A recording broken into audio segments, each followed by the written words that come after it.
We're standing in one of our newest exhibits here at the museum. It's called A Splendid Little War, the Spanish-American War in Arkansas.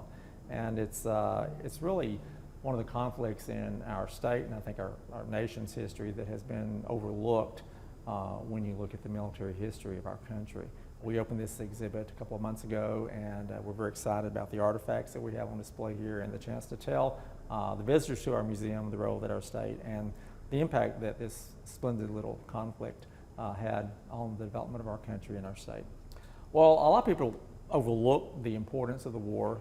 Somehow we focus our attention on the Civil War, and then we fast forward to World War I, and there are several conflicts during this period of time that I think are very important, and the Spanish-American War is certainly one of them. For us, it represented, for us in the South, it represented the first major conflict post-Civil War. And for Southerners, it was a chance for Southerners and Northerners to come together as Americans for the first time after the war. It was a chance for all of us to come together as a nation, as Americans, to fight against a common enemy. It was also the chance for African Americans, many of them for the first time, to enter the military and to show that as former slaves or as the descendants of former slaves, they too could fight to defend this country. So from that perspective, if no other, the opportunity that it provided to unify Northerners and Southerners, I think it's very important for us to look at. As with any conflict, there's not really a particular cause. There are several causes to it. But you can go back to the way that Spain was treating its colonial empire. Cuba in the late 1890s was about the last vestiges of Spain's once vaunted colonial empire in this hemisphere. And Cuba was a very profitable colony of the Spanish Empire with the sugarcane that was produced there. There was a lot of American investment in Cuba, and because of the unrest in Cuba from insurgents who had been striving for independence from Spain for some time, America's economic interests in Cuba were threatened. And so there was a sincere interest and desire by business people in our country to see some stability in Cuba. There were also a lot of atrocities that were committed by the Spanish forces in Cuba to try to quell the rebellious factions, the insurgents. And so these factors all combined to provide, I think, what was the seed for the conflict. And then you can't really underestimate the role of journalism, the yellow journalism as it's called, particularly the two newspapers controlled by Joseph Pulitzer and William Randolph Hearst. They really drove a lot of the public's perception of the conflict. And you have to remember, back at that time, most people got their current events from the newspapers. And so these two business newspaper owners, they really had a vested interest in fanning the flames of interest in going to war. And they really sensationalized a lot of the atrocities that were committed by the Spanish in Cuba or that were purported to be committed there. There was also a movement in this country led by Undersecretary of the Navy Theodore Roosevelt to take our country to war. The jingoists, as they were called, really felt like America needed to exert its role in this region of the country, since Cuba was only 90 miles from our country.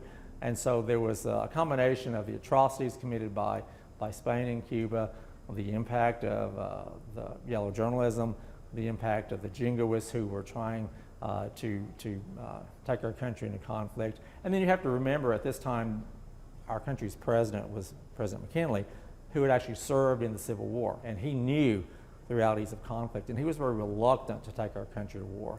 And then you had these youngsters, as they were called by, like Theodore Roosevelt, who were adamant to go to war.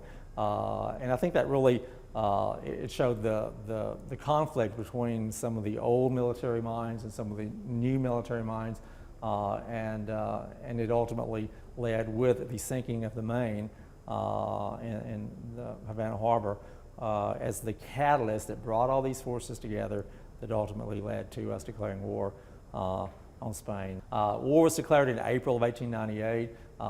The armistice, the peace, was not signed until December, but basically there were 10 weeks of warfare. One of the interesting aspects about the Spanish-American War is that, its cause was the atrocities in Cuba, and yet it spanned halfway around the world to the Philippines when The United States entered into the war. We did not have any colonial possessions. Yet after the war, we picked up Guam, Puerto Rico, the Philippines. There were people who said we had designs on Cuba. We did not, in fact, colonize Cuba. They became an independent country. But another important, I think, aspect of the Spanish-American War is that it really thrust our country onto the world stage as a colonial empire. Arkansas's role was in a non-military manner, if you will. We raised 2,000 troops. There were 2 regiments from Arkansas. I'm standing in front of the beautiful restored regimental flag from the 2nd Arkansas U.S. Volunteers. However, very few Arkansans ever fought in the actual conflict, mainly because the war only lasted 10 weeks.